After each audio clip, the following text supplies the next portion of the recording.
Autour de la table, ils partagent leurs expériences de destin bouleversé. Des réfugiés palestiniens qui ont établi leur vie parfois depuis des décennies dans ce camp du sud de Beyrouth et qui ont récemment ouvert leurs portes à de nouveaux déplacés, des Libanais venus du sud du pays. Chez nous, dans le camp de réfugiés, les gens accueillent facilement. On n'attend rien en retour. Ils ont déjà vécu le fait d'être réfugiés et connaissent l'importance de la solidarité et de l'accueil de ceux qui n'ont plus de toit.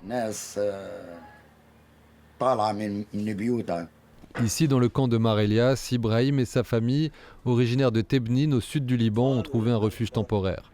Leur maison a été détruite par une frappe israélienne. Je dormais chez moi tout seul. À 1h du matin, j'ai entendu boum. Tout s'est effondré sur moi.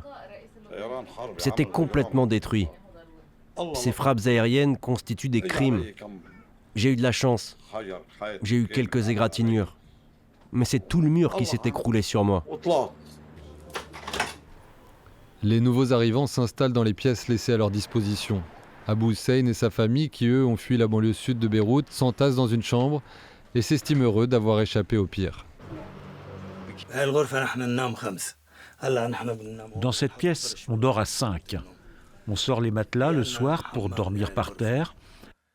On a une salle de bain.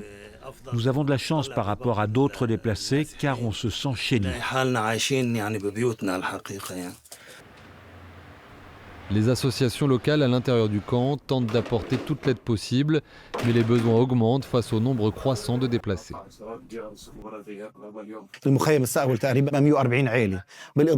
Le camp de réfugiés a accueilli 140 familles. On a 9 centres d'accueil où on a réparti l'accès aux sanitaires par tranche horaire pour les femmes le matin et pour les hommes l'après-midi. Pareil pour les laveries. Ce sont des choses basiques, mais très importantes, surtout quand il y a 40 personnes dans la même maison.